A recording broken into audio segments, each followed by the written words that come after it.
This is a production of PBS Charlotte. Just ahead on Carolina Impact. A 16-year-old is dead, another 16-year-old facing murder charges. I'm Jeff Sonnier outside of Butler High School, where CMS's first ever fatal shooting raises lots of questions about school safety and guns, but it doesn't provide many answers. Well, ready or not, toll roads are coming to the area. The Monroe Bypass is set to open later this month, soon followed by the I-77 toll roads. I'm Jason Terzis. Coming up, we'll take you for a spin on the new Monroe Bypass and show you how electronic tolling works. These ball fields are not just for kids, they're also for the young at heart. I'm Sharon Smith. Coming up, I'll show you a seriously competitive softball league for seniors. Carolina Impact starts right now. Carolina Impact, covering the issues, people, and places that impact you. This is Carolina Impact. Good evening. Thanks so much for joining us. I'm Amy Burkett. For the first time, Charlotte-Mecklenburg School District is dealing with a fatal shooting inside one of its schools. For the first time, the schools are looking not just at how to keep students safe from outsiders, but also how to keep students safe from each other. Our story is part of our PBS Charlotte series on school safety and gun violence, Generation Under Fire.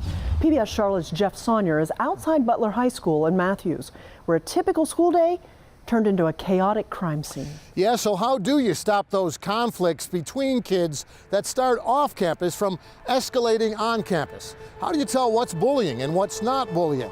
And how do you keep kids safe from violence while also keeping parents informed when there is violence? How do you keep teenagers from bringing a gun to school, from using a gun at school?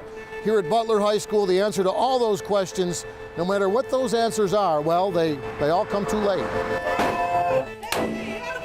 We've shown you how cops spend hours training for when it happens. How schools spend millions safeguarding so it never happens.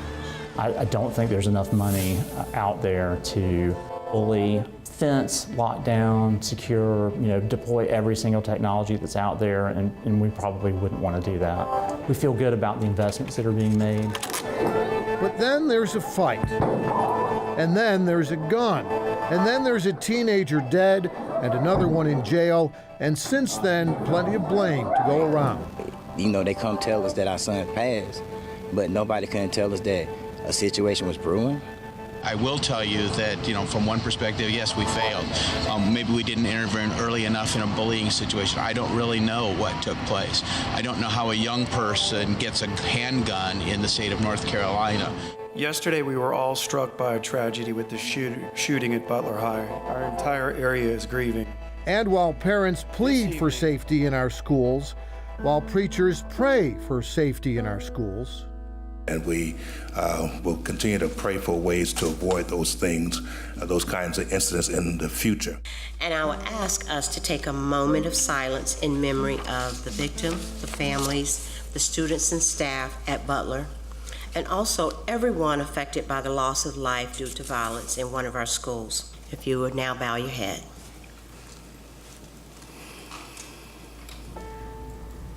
maybe we should also listen to what our kids say. Our thoughts and prayers did not prevent these tragedies, and our moments of silence do not bring back dead kids. So yeah, I'm angry, and you should be too. Luke Drago goes to Ardrey Kell High School, and the day after the fatal shooting at Butler High, at this school board meeting, he had his moment on all the local newscasts. We are sitting ducks, sitting ducks, sitting ducks. But that's not all this high school junior told these CMS board members, so we thought you should hear more. I'm here today to beg CMS for my life and for the lives of my fellow students. Yesterday, Bobby McKeithen was shot and killed at Butler High School. We have allowed this to become normal. And in many ways, CMS is failing its students in preventing these kinds of tragedies.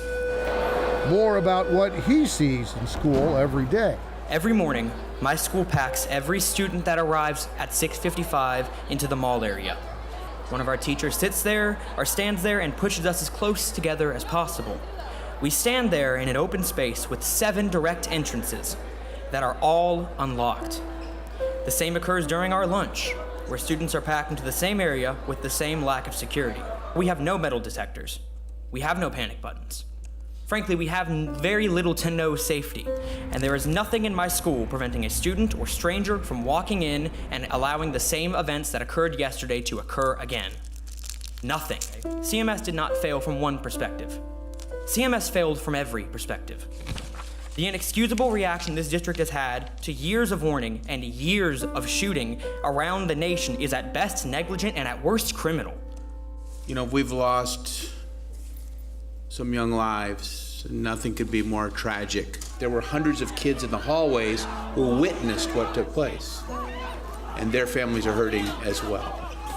And we want them to know, as a school system, we're incredibly sorry that events escalated to the level that they did. Last evening, there was a vigil that was held that gave some people the peace and solace that they were looking for, and we will come back better and stronger for this. We have a lot of work to do as a school system, and we will get that work done over time. As easily as anyone can walk into a store, anyone can walk into my school. Drago, meanwhile, says he supports all the things that CMS is already doing. More school security personnel, more active survival drills, more access to mental health resources. But he's also urging CMS to do the one thing that so far they refuse to do. Members of the board, implement metal detectors and security wands so we can stop these shootings before they occur. My school is not a shooting range. Do something to fix it. You know, right after the fatal shootings here at Butler, the Charlotte Observer ran an editorial that said that metal detectors are not the answer, that they won't stop a student with a gun out in a school parking lot, or someone with mental illness who's got a weapon outside a school entrance, that they won't stop the worst case scenario. And they're right. In fact, even supporters of metal detectors say that while they won't solve every gun problem at schools, they might solve some of the problems, and maybe that's what we need right now, to fix what we can and to keep on working on what we can't fix. In the meantime, School Superintendent Clayton Wilcox says he's going to take a second look at metal detectors and all the school's security measures over the next weeks and months after what happened here at Butler. Amy? Thanks so much, Jeff. Jatwan Cuffey is the 16-year-old freshman at Butler High, now accused of first-degree murder. He's being held at the Mecklenburg County Jail without bond. The victim of the Butler High shooting, 16-year-old sophomore Bobby McKeithen, was buried by his family in Newbern. Like it or not, toll roads are coming to Charlotte. The Monroe Bypass along US 74 in Union County is set to open by the end of the month. It will provide drivers with an alternate to sitting at all those traffic lights going in and out of Monroe. Now, Carolina Impact's Jason Terzis takes us for an inside look at the new highway and explains how the electronic tolling system will work. From Stallings and Indian Trail out to Monroe and Marshville, if you travel this stretch of Highway 74, you know exactly what you're going to get. Miles and miles of stop-and-go traffic. It's bad. But that's about to change thanks to the Monroe Bypass. Scheduled to open November 27th, this 18-mile stretch of highway runs parallel to the current Highway 74, giving drivers an option of bypassing all that traffic and all those traffic lights. This project's been a long-awaited project in the region. It's been a #1 priority for many years, and to finally deliver it is something we're very excited to be a part of.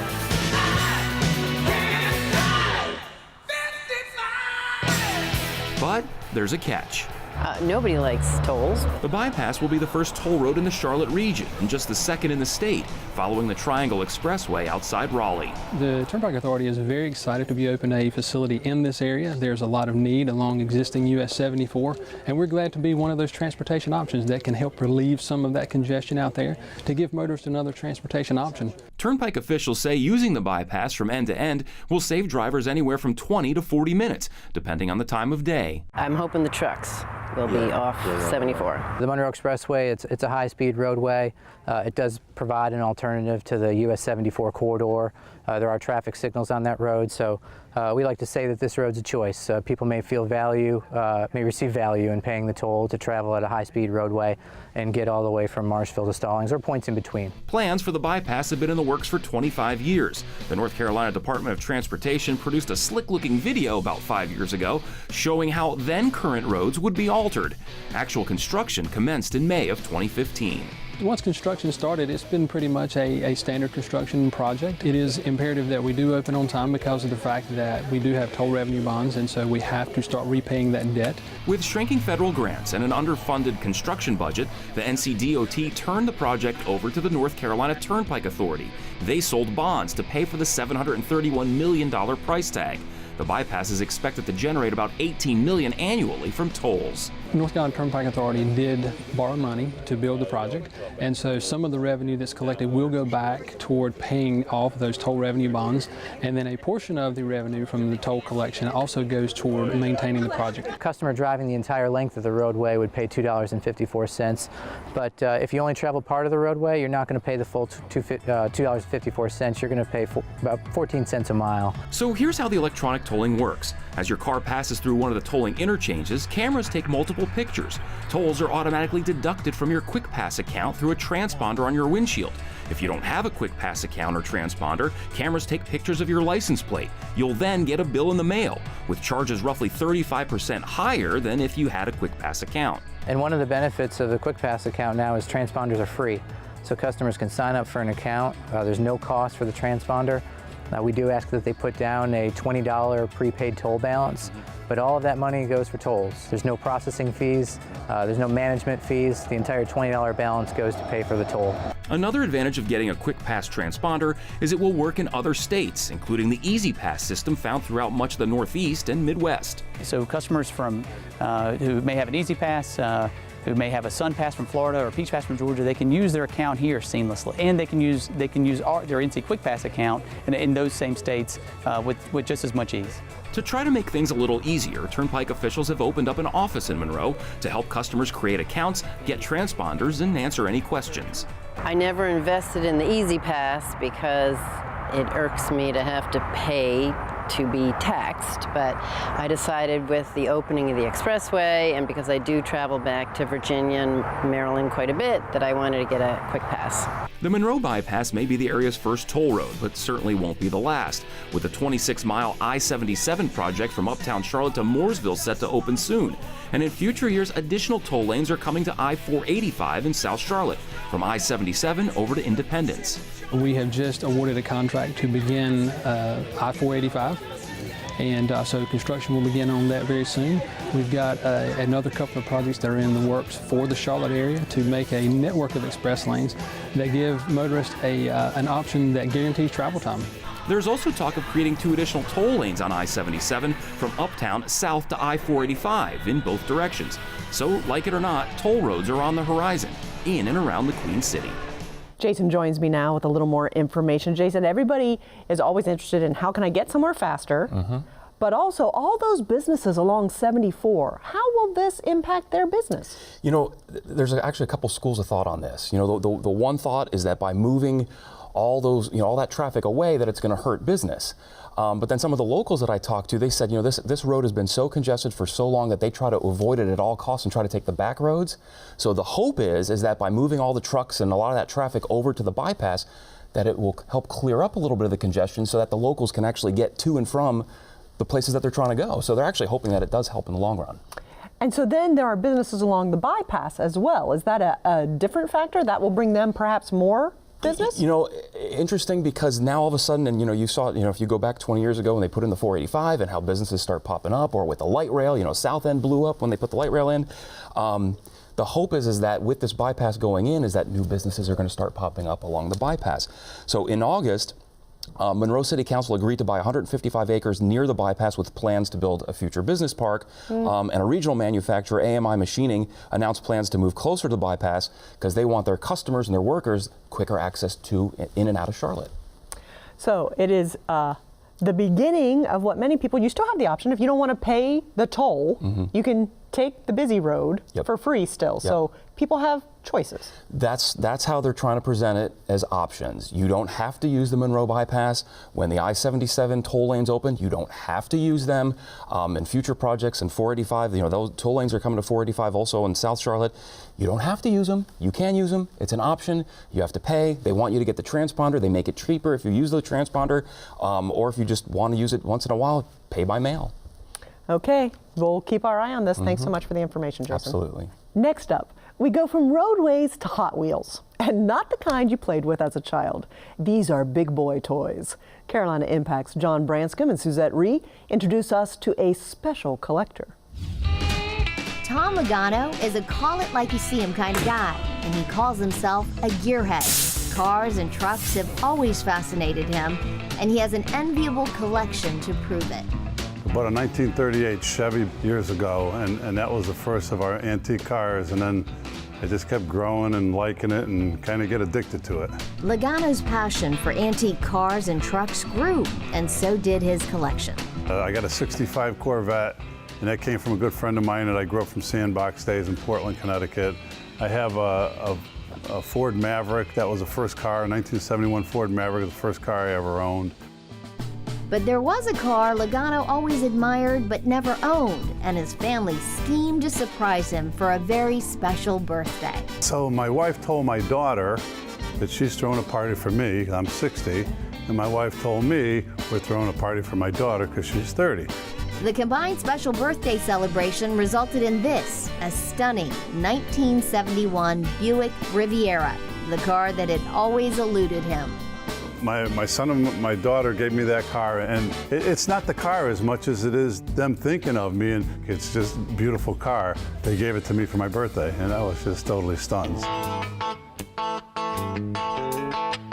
But what stands Logano's classic collection apart from the sheer numbers of vehicles is the sheer size of some of the vehicles. Logano has trucks, big ones in his collection. I love the big trucks. I always loved big trucks since I was a kid.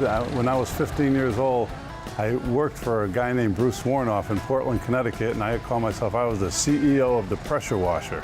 So I washed every truck. I got all the grease and grime off. So I've been around big trucks all my life. That love of trucks has endured and created priceless memories for Logano over the years, including when his son was about 4 years old. It was a tradition that every Saturday we'd jump into Peterbilt, he'd jump in the bunk, we'd drive to McDonald's, he'd get his kids a meal, I'd get my Big Mac, we'd sit in the back of the bunk together and we'd have our lunch and then we'd drive back. We should tell you that the son he's talking about is none other than NASCAR superstar Joey Logano. Listen to his dad talk about those antique cars and trucks, and you get the sense the apple didn't fall far from the tree. There are a lot of them different. Everyone's got their own personality, where the clutch lets out, the way they handle, the way they steer, the way they ride. I also really enjoy driving them, going out at night, when it cools off and taking them through the country roads.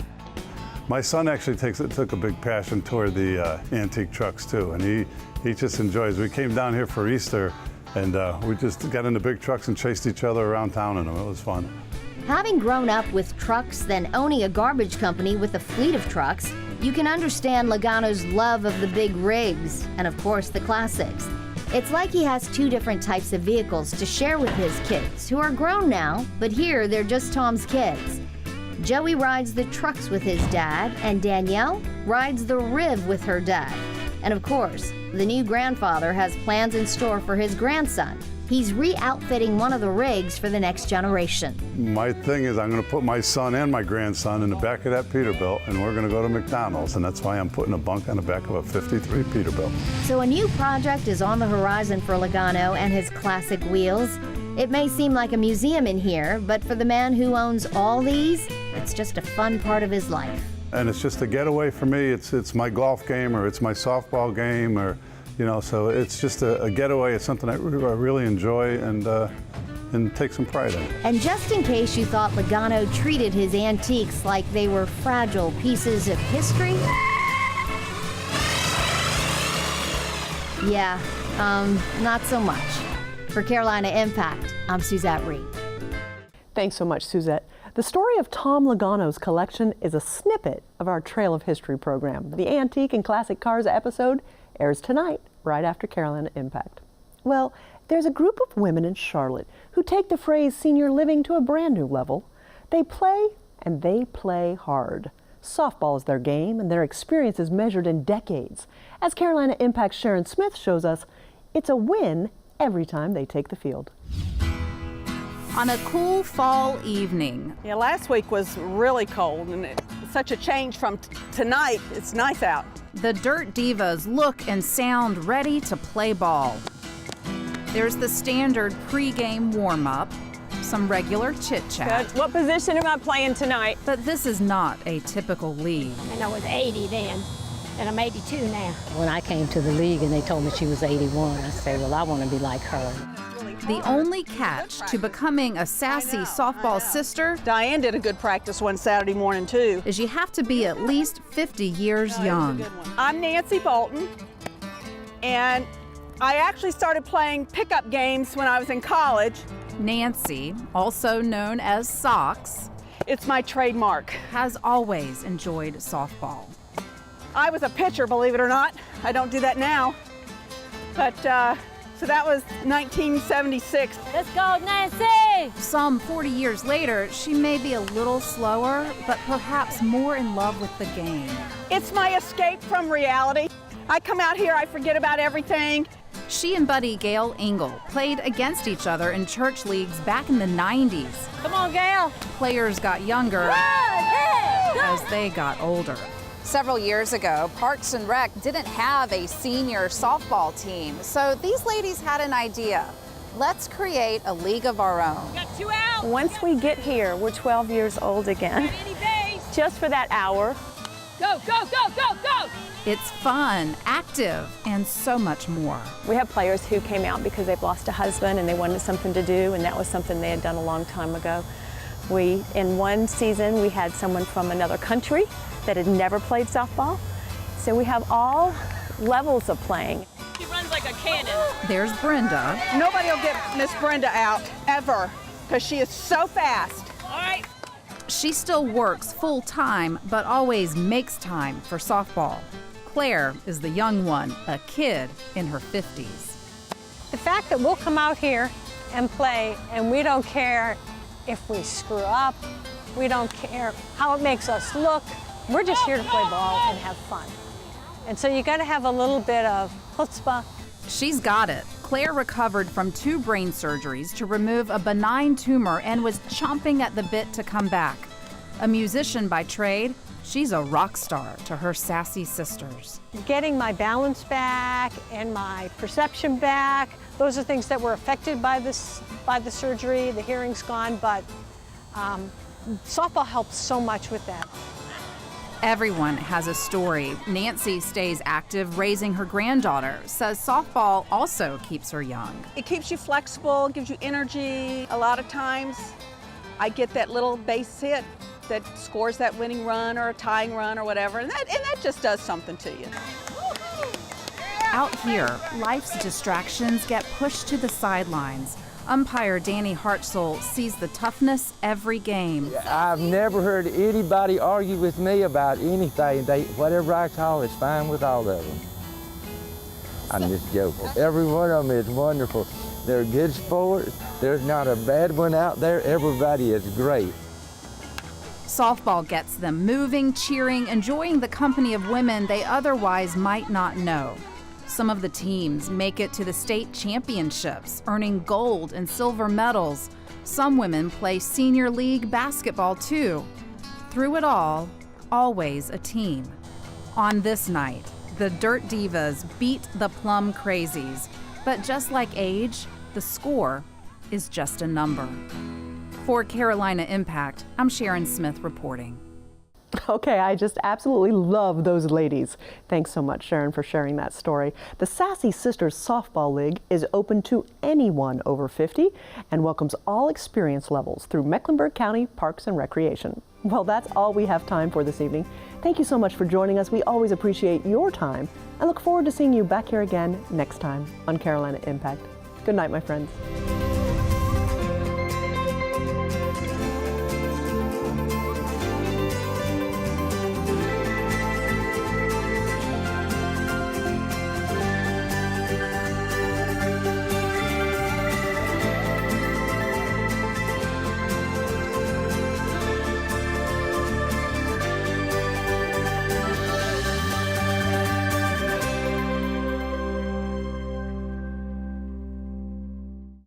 a production of PBS Charlotte.